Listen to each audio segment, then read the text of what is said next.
Hello friends, welcome back to my channel steps to grow and my name is Parul. इस video में हम बात करने वाले हैं एसबीआई पीओ प्रीलिम्स की जो शिफ्ट्स हो रही हैं उसके बारे में। ये एग्ज़ाम कल स्टार्ट हुआ था, यानी कि Saturday on 20th of November. Today is Sunday and 21st of November. आज मेरी सेकेंड शिफ्ट में एग्ज़ाम था। तो इस वीडियो में आप लोगों के साथ शेयर करने वाली हूँ कि मैंने एग्ज़ाम में कितने अटैम्प्ट्स किए, इंडिविजुअली सेक्शनल मेरा कितना अटैम्प्ट रहा, मुझे क्या लगता है कि कितना कट ऑफ जाएगा, और आप लोग अपना जो भी आप लोगों ने अटैम्प्ट किया है, आप लोगों को क्या लगता है कि आप लोग क्लियर कर पाओगे या नहीं, ये सब मुझे कमेंट्स में बताएं। तो इस वीडियो में पहले हम इस एग्ज़ाम के बारे में बात करेंगे फ्रेंड्स, उसके बाद हम बात करेंगे एक बहुत ही इम्पॉर्टेंट चीज़ के बारे में, that is a book on English. बहुत सारे लोग मुझसे वीडियोज़ में पूछते हैं कि मैम हमें बुक सजेस्ट करिए, हम कौन सी बुक पढ़ें, इंग्लिश इम्प्रूव कैसे करें। बहुत क्वेश्चंस मेरे कमेंट्स में आते हैं कि मैम कि इंग्लिश में बहुत दिक्कत हो रही है। आज मैं आप लोगों के लिए इस वीडियो में लेकर आई हूँ एक इंग्लिश की बुक जो आपकी बहुत सारी प्रॉब्लम सॉल्व कर देगी।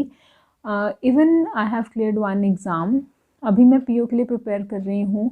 I am finding this book really helpful. इस बुक में मुझे बहुत कुछ नया पढ़ने के लिए मिल रहा है। व्हाट आई एम फीलिंग इसकी अगर ये बुक मेरे पास पहले होती तो शायद मेरी इंग्लिश और अच्छी होती। ठीक है, तो अभी हम इस बुक के बारे में बात करेंगे, पर उससे पहले हम बात करते हैं एसबीआई पीओ प्रीलिम्स एग्जामिनेशन के बारे में।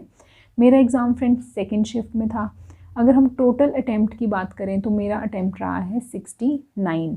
ये एग्ज़ाम मैंने लास्ट ईयर भी दिया था। At that time I was preparing for all the exams, तो मैं सभी प्रीलिम्स देती थी जितने भी आते थे। एट दैट टाइम प्रीलिम्स की मेरी स्पीड बहुत ही अच्छी थी। मैंने अटैम्प्ट किया था अबव 80। आई डोंट रिमेंबर कि एग्जैक्ट मेरा अटैम्प्ट कितना था, but I must have attempted 90 और somewhere around it. But this time I have attempted 69 only because I was out of practice. मेरी प्रैक्टिस ज़्यादा अच्छे से नहीं हुई थी, मुझे टाइम भी नहीं मिलता, and it was my carelessness also कि मैंने ज़्यादा फोकस नहीं किया। आई रियली विश कि मेरा एग्ज़ाम क्रैक हो जाए तो मैं मेंस के लिए अच्छे से मेहनत करूँगी, but till now I have not prepared well enough. That's not what I am going to suggest you guys. Please आप लोग अच्छे से फोकस करें, जो गलती मैं कर रही हूँ आप लोग ना करिए। मेरा इस वक्त एम थोड़ा सा बदल गया है, अभी मेरा इतना फोकस एग्ज़ाम के ऊपर नहीं आ रहा है इस टाइम पे। That I am trying to improve, कि मैं अभी मेंस की प्रिपरेशन स्टार्ट कर दूँ। इट्स स्टिल 1.5 मंथ अराउंड हमारे पास है तैयारी करने के लिए, तो let's keep our fingers crossed and hope for the best. तो मैं आप लोगों के साथ अभी ये शेयर करती हूँ कि मेरा सेक्शनल कट ऑफ क्या रहा।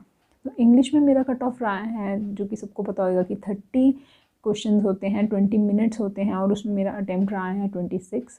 व्हाट आई थिंक इज़ कि इट इज़ ऑलमोस्ट एक्यूरेट। मैं बहुत ही प्रिसाइजली क्वेश्चंस अटैम्प्ट करती हूँ, उसी वजह से मैंने 3-4 क्वेश्चंस छोड़े भी हैं जिसमें मैं 100% श्योर नहीं होती हूँ। I skip those questions, I don't attempt them. Secondly cons में मैं एक क्वेश्चन में अटक गई थी, मैंने बहुत टाइम उस क्वेश्चन में वेस्ट कर दिया। I know that is not a good thing to do. आप लोगों को मैं हमेशा बताती हूँ टाइम वेस्ट ना करें, बट अगेन वही चीज़, I was out of practice. तो मेरे कॉन्स में अटैम्प्ट हुए हैं 18 out of 35। Yes, it is very less, I know, पर गुड अटैम्प्ट 20 to 22 दिखा रहा है, सो आई एम गेसिंग कि इट इज़ फाइन।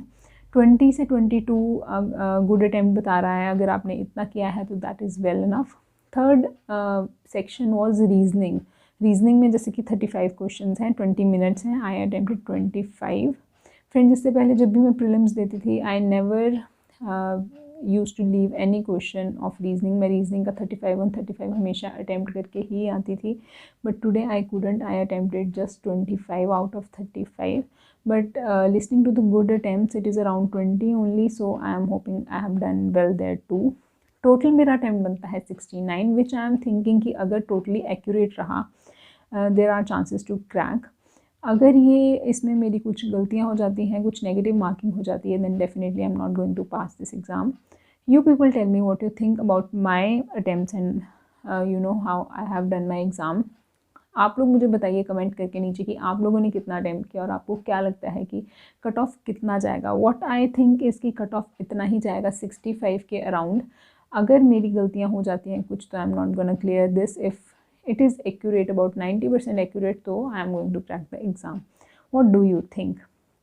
चलिए सेकेंड क्वेश्चन पे भी हम आते हैं, जिस बारे में हम बात करने वाले हैं, दैट इज़ द बुक। अब ये बुक कौन सी है फ्रेंड्स? ये बुक है टेक्स्ट बुक की स्मार्ट क्वेश्चंस की बुक।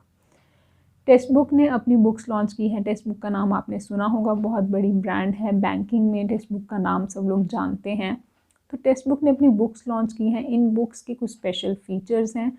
जिन लोगों को इंग्लिश में प्रॉब्लम आती है या फिर जो लोग इंग्लिश में अपने आप को अच्छा मानते हैं, जिन लोगों को लगता है कि उनकी इंग्लिश अच्छी है, उनके बेसिक्स क्लियर हैं, फिर भी आपको आगे प्रैक्टिस करने में ये बुक बहुत हेल्प करेगी। इस बुक में सिर्फ बेसिक चीज़ें नहीं हैं, इसमें हाई लेवल है, इसमें प्रैक्टिस करने के लिए बहुत कुछ है। तो चलिए थोड़ा डिटेल में इस बुक को जान लेते हैं।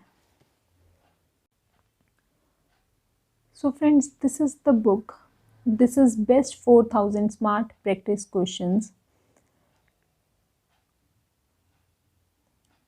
ये इंग्लिश लैंग्वेज की बुक है जिसके बारे में हम इस वीडियो में बात करने वाले हैं। अब फ्रेंड्स, इस बुक के कुछ स्पेशल फीचर्स हैं, आप लोग ध्यान दीजिए, मैं आप लोगों को इसके बारे में थोड़ा सा डिटेल में बताऊंगी। First thing is time to answer questions. जब भी हम इस बुक में कोई क्वेश्चन सॉल्व करते हैं, let's suppose this is the question number 948। अब इसमें जैसे कि आप देख सकते हो, इसमें दिया गया है TTA, that is time to answer. तो फ्रेंड्स, इस बुक में कोई भी क्वेश्चन जब हम सॉल्व करते हैं तो उसमें साथ में हमें प्रोवाइड किया जाता है TTA, that is time to answer. इस TTA का क्या यूज़ है? TTA की हेल्प से हम क्या कर सकते हैं? हम लोग ये देख सकते हैं कि हमारी स्पीड सही जा रही है या नहीं।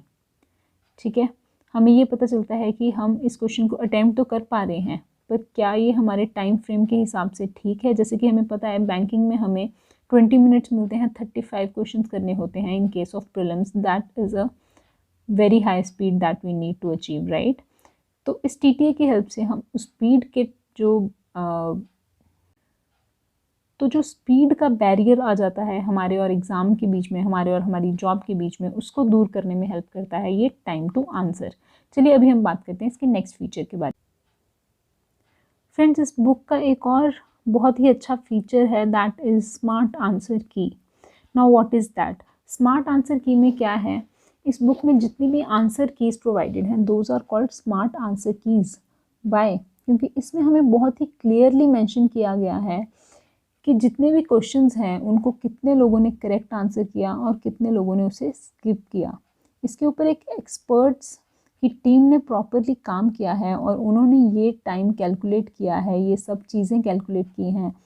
उन्होंने ऑब्ज़र्व किया, कुछ बच्चों से एग्ज़ाम करवा के देखा और ये चीज़ देखी कि कितने लोग उसे सही अटैम्प्ट कर पाए, कितने लोगों ने उसे स्किप किया, कितने लोगों ने गलत अटैम्प्ट किया। और ये सब हमें प्रोवाइड किया गया है through out this book. Her chapter में हर एक क्वेश्चंस के बाद एक आंसर की दी गई है, जिसमें प्रॉपरली बताया गया है कि इन क्वेश्चंस को कितने लोग अच्छे से अटैम्प्ट कर पाए और कितने लोग नहीं। You know, competition is all about comparing yourself with others. हमें बाकी लोगों से बेटर परफॉर्म करना है, तभी हम जीत पाएंगे, तभी हम अपनी जॉब जो है उसे ले पाएंगे फ्रेंड्स। तो it is a very important thing कि हमें पता रहना चाहिए कि कितने लोगों से अच्छा हमने किया है। जो क्वेश्चंस हमसे अटैम्प्ट नहीं हुआ वो बाकियों से अटैम्प्ट हुआ था या नहीं हुआ था, right? Now the next thing is solutions inside. अब इस बुक में जितने भी क्वेश्चंस हैं उनके properly full fledged detailed answers हमें प्रोवाइड किए गए हैं विद रीजंस। बहुत बार ऐसा होता है कि इंग्लिश के क्वेश्चंस हम सॉल्व कर लेते हैं लेकिन हमें पता नहीं चलता हमारी मिस्टेक क्या थी। इसका ये आंसर तो है, पर ये आंसर क्यों है ये हमें बहुत बार पता नहीं चल पाता, क्योंकि हमें details mostly in case of English नहीं प्रोवाइड की जाती, राइट? फ्रेंड्स, यहाँ पे ये एक सोल्यूशन मैं आप लोगों को दिखा रही हूँ। दिस वाज द क्वेश्चन, उसका ये सोल्यूशन है जो कि इतनी डिटेल में हमें प्रॉपरली एक्सप्लेन करके बताया गया है। एक एक क्वेश्चन के डिटेल सोल्यूशन हमें दिए गए हैं सो दैट हमें अपनी प्रिपरेशन के लिए किसी की हेल्प ना लेनी पड़े, हमें अपनी प्रिपरेशन के लिए इधर उधर ज़्यादा स्ट्रगल ना करना पड़े। जगह जगह से क्वेश्चन सॉल्व कर लेते हैं हम लोग, बाद में हमें उसके सॉल्यूशंस पता नहीं चलते, तो वो प्रॉब्लम यहाँ पे सॉल्व हो जाती है। हमें बहुत सारे डिटेल्ड सॉल्यूशंस यहाँ पे दिए गए हैं। So don't worry about anything, just purchase the book and start solving it. So friends, this is all about the book. This is 4000 smart practice questions of English language. This book is by textbook.com, which is a very well known name. तो friends ये book available है Amazon पे, link मैं आप लोगों को दे रही हूँ नीचे डिस्क्रिप्शन में। जल्दी से जाइए इस बुक को परचेज़ करिए, it will be a game changer. अगर आप लोग प्रीलिम्स की तैयारी कर रहे हैं तो आप लोग इस बुक में लेवल 1 से स्टार्ट कर सकते हैं। अगर आपको लगता है कि आपकी तैयारी लेवल 1 की कंप्लीट हो चुकी है तो आप डायरेक्टली लेवल 2 पे भी जा सकते हैं। See it is mentioned here difficulty level and chapter wise questions. Friends इस बुक में जितने भी चैप्टर्स हैं यू कैन सी हेयर, हर एक चैप्टर में लेवल 1, लेवल 2, लेवल 3 सेपरेटली दिए गए हैं। तो आप लोग अपने हिसाब से पिक एंड चूज़ कर सकते हो कि आपको कहाँ से स्टार्ट करना है। लेवल्स के बाद आ जाती है स्मार्ट आंसर की, जिसमें आप देख सकते हो कितने लोगों ने कैसा अटैम्प्ट किया, और सॉल्यूशंस में आपको ओवरऑल डिटेल सॉल्यूशन मिल जाता है सारी प्रॉब्लम्स का। So this is all about this. I actually think it is a very good thing to have this book, और इसमें से अगर आप स्टडी करते हैं you will not face any problems. तो friends this is all about this video. इस video में बहुत इंपॉर्टेंट बातें मैंने आप लोगों के साथ शेयर की। आप लोगों को ये वीडियो कैसी लगी please comment down and tell me. Thanks for watching this video guys, and I will definitely see you in my next one. Bye bye.